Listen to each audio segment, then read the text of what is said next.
তওবা কইরো। তওবা মানে তিন জিনিস। আল্লাহ বলেন, এক নাম্বার দিল থেকে বলবা যে আল্লাহ আমি গুনাহ ছেড়ে দিলাম।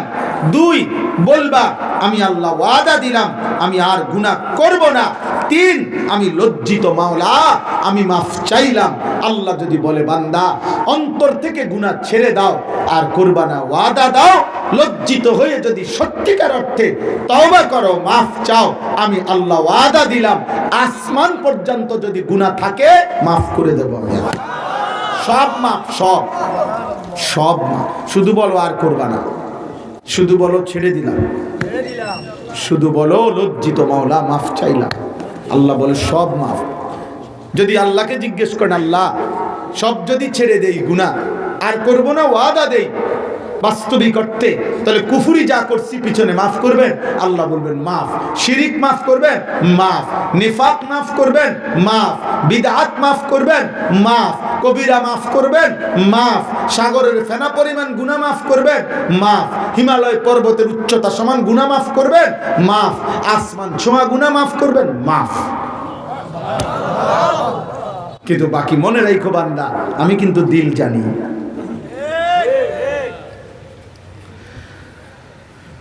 আমি তো দিল জানি। তওবা করো রে না মস্কারি করো রে, এটা তো আমি বুঝি। বুঝেন নাই? কাজে ওই ইমাম সাহেবের কাছে আপনি কইলে আরে যে হুজুর তওবা করলাম, অথচ ভিতরে আগের হারামি, তাইলে হবে না।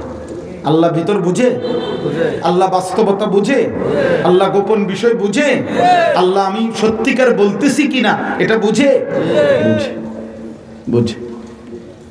আল্লাহ বলে তওবা করো ওয়া আসলিমু লাহু, এবং আমার আনুগত্য এখন থেকে শুরু করো। আজকের থেকে নামাজ ধরো, আজকের থেকে গুনাহ ছাড়ো, আজকের থেকে নারী দেখা বন্ধ করো, আজকের থেকে উলঙ্গ ছবি দেখা বন্ধ করো, আজকের থেকে নর্তকীর নাচ দেখা বন্ধ করো, আজকের থেকে সুদের টাকা নেওয়া বন্ধ করো, ঘুষ বন্ধ করো, কিস্তি বন্ধ করো, স্ত্রীকে বেপরদিগি থেকে ফিরাও, নাটক সিনেমা ঘর থেকে বন্ধ করো। চেষ্টা করো, চেষ্টা করো, চেষ্টা করো। বলে সব যুগে প্রত্যেক জামানায় সব নবীর আমলে যারাই নিজেকে মুমিন পরিচয় দিয়েছে, আমি আল্লাহ তাদের প্রত্যেকের ঈমানের পরীক্ষা নিয়েছিলাম। ফালা ইয়ালামান্নাল্লাহুল্লাযীনা সাদাকু ওয়া লা ইয়ালামান্নাল কাযিবিন। আল্লাহ বলেন আমি পরীক্ষা নিয়ে জেনেছি ঈমানের দাবিতে সত্যবাদীকে মিথ্যাবাদীকে। পরিচয় তো দিছে সবাই মুসলমান, প্রত্যেকটা নামাজের ওয়াক্তে আমি পরীক্ষা দিছি সেজদা দিল কে, দিল না কে। প্রতি বছর আমি আল্লাহ পরীক্ষা নিয়েছি যাকাত দিল কে আর দিল না কে। প্রতিটা রমজান আমি পরীক্ষা নিয়েছি রোজা রাখলো কে, রাখলো না কে। প্রত্যেকটা গুনার সামনে আমি পরীক্ষা নিছি নারীর দিকে তাকায় থাকলো কে আর চোখ নামাইলো কে।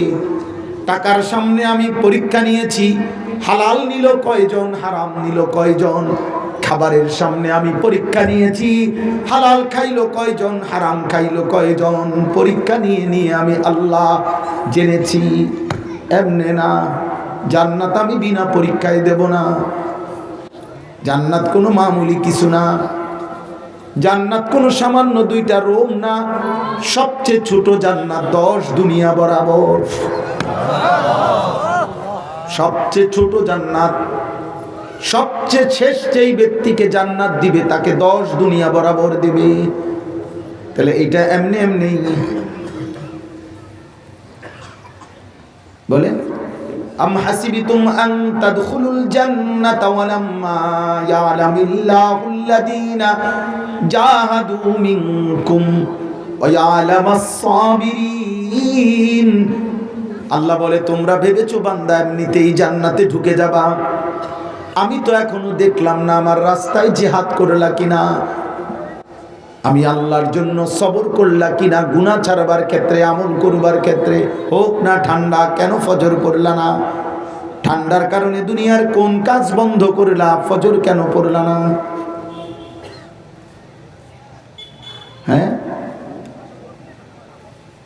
এই ঠান্ডার মৌসুমে পৃথিবীর সব কাজ বন্ধ, ফজর কেন ছুটলো? এত সহজেই আমি জান্নাত কেন দেব বান্দা? আম হাসিবিতুম আন তাদখুলুল জান্নাতা ওয়া লাম্মা ইয়াতিকুম মাসালুল লাযীনা খালাউ মিন ক্বাবলিকুম। আল্লাহ বলে, প্রত্যেক জামানায় ইমানদারকে যেই পরীক্ষা নিয়েছি, দুঃখ কষ্ট যন্ত্রণা বিপদ মুসিবত পেরেশানি, এরকম কোন পরীক্ষা না নিয়ে আখিরি জামানার বন্ধুর উম্মত তোমরা আমি এমনিতেই জান্নাত দেব কেমনে ভাবলা? মাসাতহুমুল বাসাউ ওয়াদ-দাররাউ ওয়া যুলজিলু হাত্তা ইয়াকুলার রাসূলু ওয়াল্লাযীনা আমানু মা'আ মাতা রাসূলুল্লাহ। পরীক্ষা দিতে হবে আব্বা, পরীক্ষা দিতে। নওজোয়ান কিশোর ছেলেরা, যুবক, হ্যাঁ, তোমরা একটা মোবাইল পাইয়া খুব ফুর্তিতে আছো, ঠিক আছে আব্বা, চলো ওয়েট, এই বেশি দিন নাই, তুমিও মরে যাবা, আমিও মরে যাব। অসংখ্য কিশোর যুবক ছেলে তোমরা, তোমাদের বাবা মা তোমাদেরকে কিছু বলে না, কেউ তোমার ঘরে ডাকবার নাই, যা মন চাই তাই করতেছো, সারা রাত সারা দিন মোবাইলে নারী ছবি, অস্থির দৃশ্য, জিনা ব্যভিচার, বন্ধুদের অসভ্য আড্ডা, চরিত্রহীন লম্পটদের সাথে উঠা বসা, কোনো মেয়ের সাথে হারাম প্রেম, হারাম সম্পর্ক, জিনা ব্যভিচার, জুয়া, নেশা।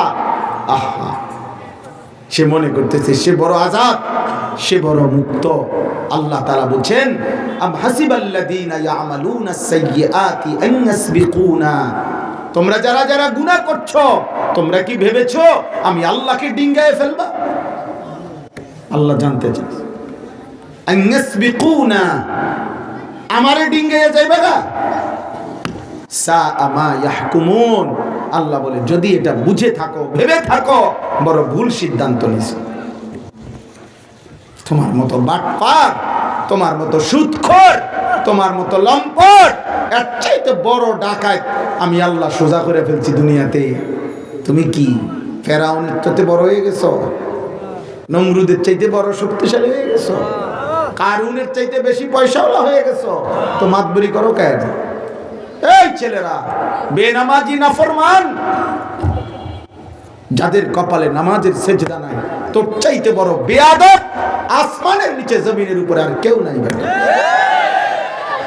যার কপালে সেজদা নাই, আসমানের নিচে জমিনের উপরে তোর চাইতে বড় বেয়াদব কোন জানোয়ারও নাই। জানোয়ার, কোন কুত্তা তোর চাইতে বড় বেয়াদব নাই। আমি বললাম বেনামাজি জানোয়ারের চাইতে নিকৃষ্ট, বেনামাজি জানোয়ারের চাইতে নিকৃষ্ট। ভদ্রতার কিছু তার মধ্যে নাই, ইনসানিয়ত বলতে তার মধ্যে নাই, মনুষ্যত্ব বলতে কিছু নাই, মানুষের কোন জাতেই পড়ে না এটা। কোন কুত্তা এজন্য সেজদা দেয় না বেটা, কুত্তারে আল্লাহ সেজদা দিতে বলে নাই, তোকে বলছে বেটা। কোন শুকর এই জন্য সেজদা দেয় না, শুকরকে আল্লাহ বলে নাই, এই জন্য শুকর সেজদা দেয় না, তোরে বলছে বেটা। এই জন্য কোন জানোয়ারকে যদি জিজ্ঞেস করো যে জানোয়ার তুমি ভালো না আমি ভালো, জানোয়ার বলবে আমি ভালো তোরতে, কারণ আমারে আল্লাহ সেজদা দিতে বলে নাই, তোকে বলছে, আমারে আল্লাহ বলে নাই।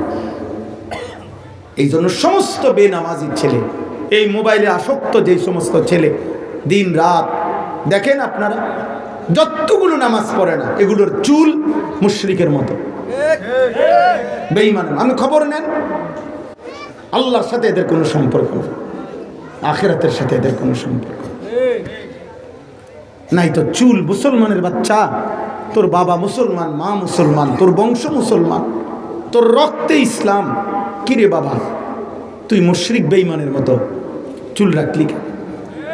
কোন খেলোয়াড়, খ্রিস্টান মুশরিক কোন খেলোয়াড় জীবনে তোরে যদি কেউ গুলি করে, ওই কি এক ফোঁটা চোখের পানি ফেলবে তোর জন্য?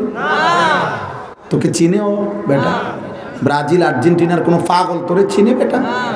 তো তুই কিত্তাহের মতো চুল রাখ, পাগল মাতাল।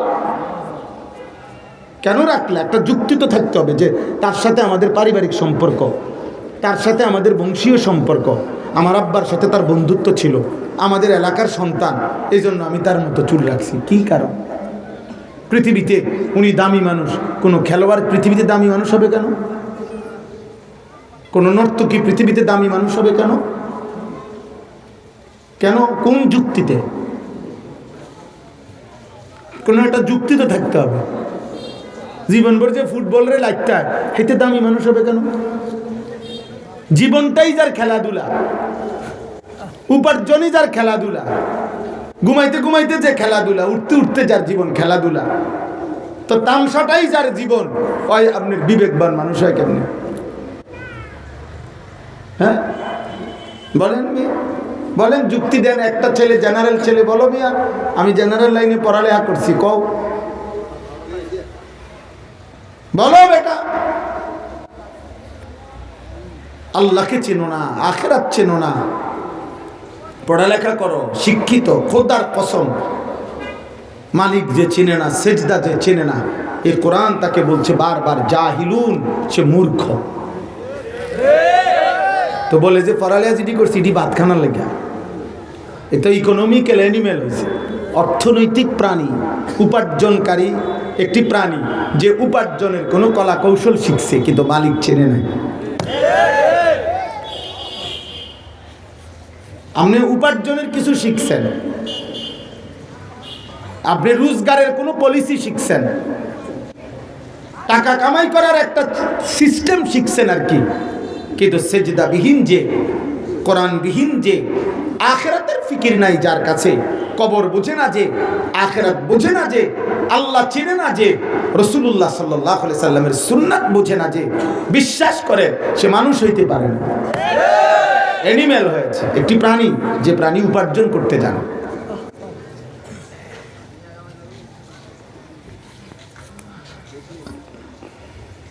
এজন্য দয়া করে আল্লাহর কোরআন থেকে বঞ্চিত হওয়া যাবে না। মুসলমান হয়ে গুনাহ করা যাবে না। মুমিন গুনাহ করতে পারে না, আখিরাত নিশ্চিত। আমি প্রতিদিন বলি, আমাদের এই পৃথিবীর, মনে রাখবেন যুবক ভাই, কিশোর ভাই, তোমরাও বুঝবা, মনে রাখো বাপ, এই কোরআন সুন্নাহর এলেম যেটা, কোরআনের শিক্ষা, হাদিসের শিক্ষা আর জেনারেল শিক্ষার একটা মোটা পার্থক্য হলো, জেনারেল শিক্ষার যত বই, বাংলা, অঙ্ক, ইংরেজি, পদার্থ, জীববিজ্ঞান, রসায়ন বিজ্ঞান, উচ্চতর গণিত, এগুলো হারাম না। যদি কুফর শিরিক কথা না থাকে তাহলে এগুলো পড়া হারাম নয়, নাজায়েজ না। ডাক্তার হওয়া হারাম না, ইঞ্জিনিয়ার হওয়া হারাম না, ব্যারিস্টার হওয়া হারাম না। কথা বুঝেন নাই? এটা কি নয়? হারাম নয়, নাজায়েজ না। কেউ এটাকে হারাম বলে নাই, কেউ নাজায়েজ বলে না, কিন্তু মৌলিক পার্থক্য হলো জেনারেল সমস্ত শিক্ষার আয়োজন, ফিকির, এই দুনিয়ার আয়োজন, আসমানের নিচে মাটির উপরে এই পৃথিবীর হায়াতটা কতটা উপভোগ করা যায়, আনন্দদায়ক করা যায়, সহজ করা যায়, যান্ত্রিক করা যায়, মজাদার করা যায়, প্রফুল্লময় করা যায়, ভোগ করা যায়, উপভোগ করা যায়, এই আয়োজন হইল বাকি পড়ার আয়োজন। আর খোদার কসম, কোরআন সুন্নাহর জ্ঞানের মূল ফিকির আখিরাতের আয়োজন। এখানে মৌলিক পার্থক্য। এখানে দুনিয়াকে তুচ্ছ করে মনে করা হয়, আখিরাতকে বড় করে দেখানো হয়, এখানেই তফাৎ। এই জন্য ইমাম সাহেব ৮,০০০ টাকা বেতন দিয়েও মসজিদে পড়ে থাকে, নাহলে বড়াও বুঝে অটো চালাইলে এত বালা ইনকাম। এটা বুঝতো না কেন? এই কি চিড়া খাইয়া বড় হয়েছি, এটা বুঝতো না কেন? বুঝেন নাই কথা? সে তো এটা বুঝেই, একটা মারুতি কিনলে এত বালা ইনকাম।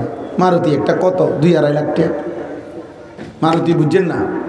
ওই লোকাল যে অল্প অল্প জায়গায় টানে, যে ৬ চাক্কার গাড়িগুলো, ৪ চাক্কার গাড়ি, পিক আপ না, পিক আপ, এই লেগুনার মতো যেটা মারুতি কোম্পানিয়ারই। তো এই আপনার সিএনজি চালাইলে আর চাইতে ভালো ইনকাম, গড়ে ফেলাইয়া সারাইও ডেলি ১,০০০ টাকা থাকে। তো তাইলে ১,০০০ টাকা মাসে ৩০,০০০ টাকা, 5 দিন যদি কমও চালায় ২৫,০০০ টাকা, তো ঠিক।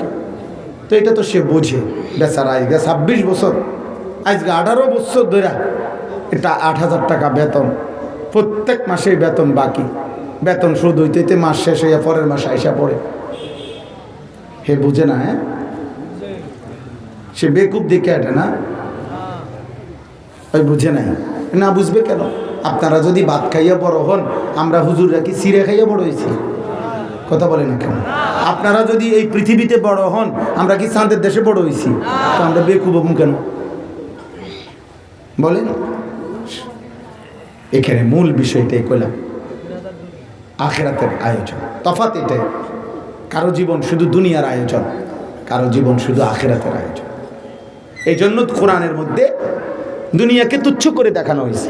আল্লাহ বলছে দুনিয়াটা হচ্ছে ওমা হাজিহিল হায়াতুদ দুনিয়া ইল্লা লাহবুন ওয়া লাইব, তামাশা, খেলাধুলা। নবীজি বলছে একটা মাছির ডানা পরিমাণ মূল্য দুনিয়ার নাই। নবীজি বলছে একটা কান কাটা মরা ছাগলের সমান মূল্য আল্লাহর কাছে দুনিয়ার নাই। নবীজি বলছে আর দুনিয়া মালউনা, দুনিয়া অভিশপ্ত, ওয়া মালউনুন মা ফিহা, সব অভিশপ্ত দুনিয়া।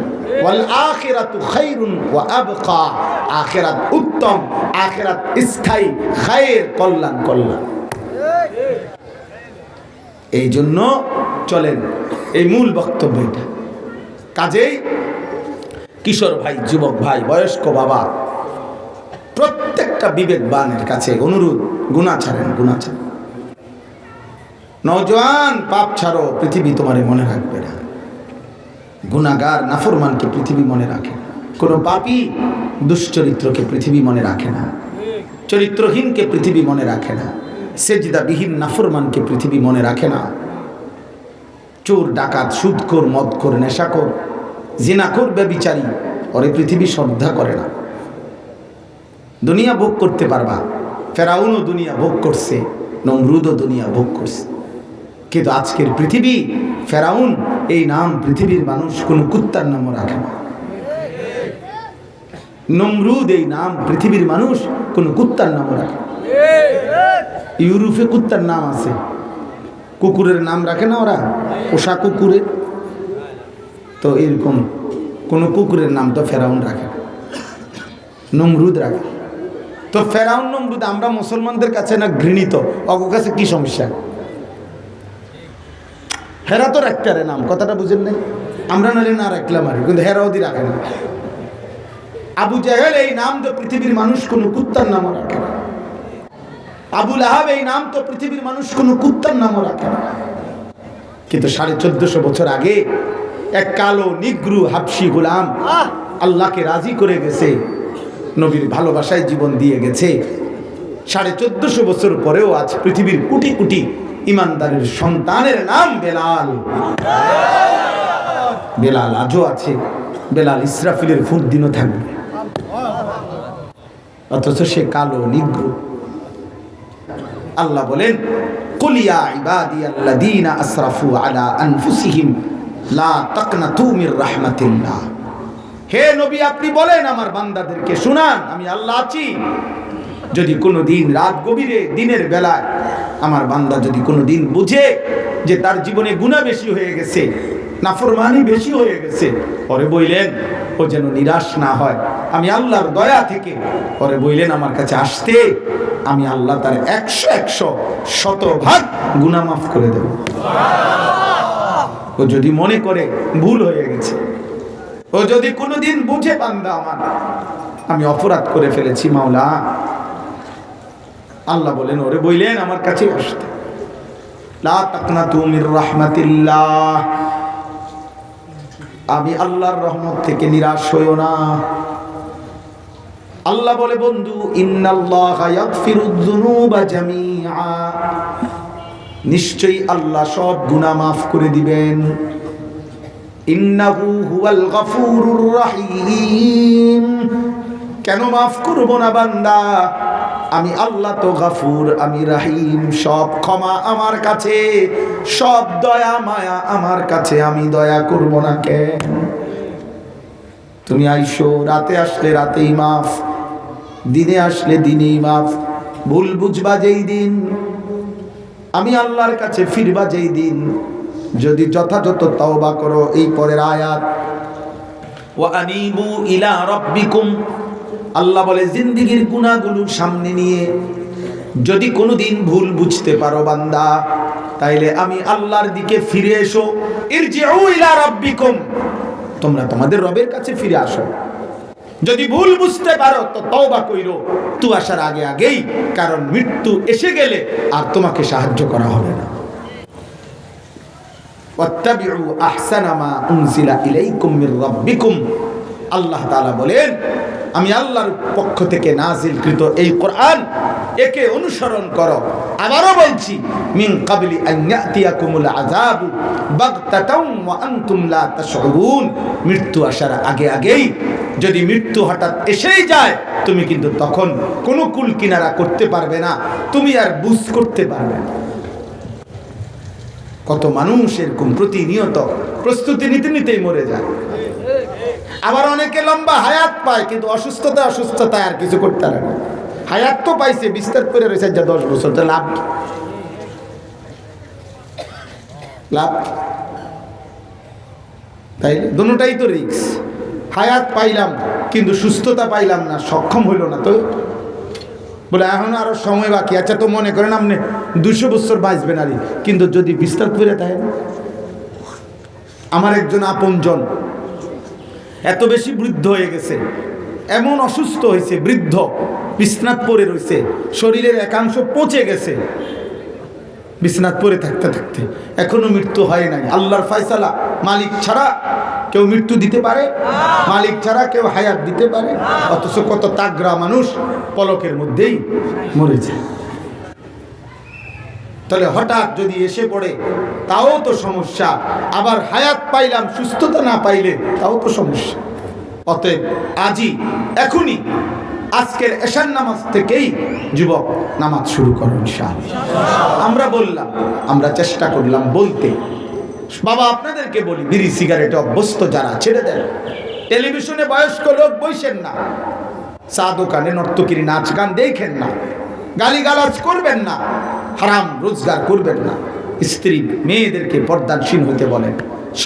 সবার ছেলে মেয়েদেরকে দিন শেখান, নাতি নাতনিকে দিন শিখান, আল্লাহর কোরআন শিখান, রাসূলের সুন্নাহ শিখান। কোরআনবিহীন আলো হয় না, সুন্নাহবিহীন আলো হয় না। আল্লাহ না চিনলে আলোকিত মানুষ হয় না, চরিত্রবান মানুষ হয় না। সেজদা না দিলে পবিত্র হয় না, পবিত্র হয়। নামাজ পবিত্র করে। আল্লাহ রাসূল সাল্লাল্লাহু আলাইহি ওয়াসাল্লাম বলেছেন, ইয়ামহুল্লাহু বিহিন্নাল খাতায়া, 5 ওয়াক্ত নামাজ বান্দাকে একদম পবিত্র করে দেয়। নবীজি বলছে, কোন কূপে যদি কেউ 5 বার গোসল করে একদিনে, সে যেমন একদম পরিষ্কার, 5 ওয়াক্ত নামাজ এভাবে পরিষ্কার করে। আল্লাহ আমাদেরকে তৌফিক দান করে। চেষ্টা করবেন তো ইনশাআল্লাহ? নওজোয়ান ভাই তোমরা বলো ইনশাআল্লাহ। 30 বছরের নিচে যাদের বয়স, তোমরা হাত উঠায় কও ইনশাআল্লাহ। ফজরের নামাজ পড়বা ইনশাআল্লাহ।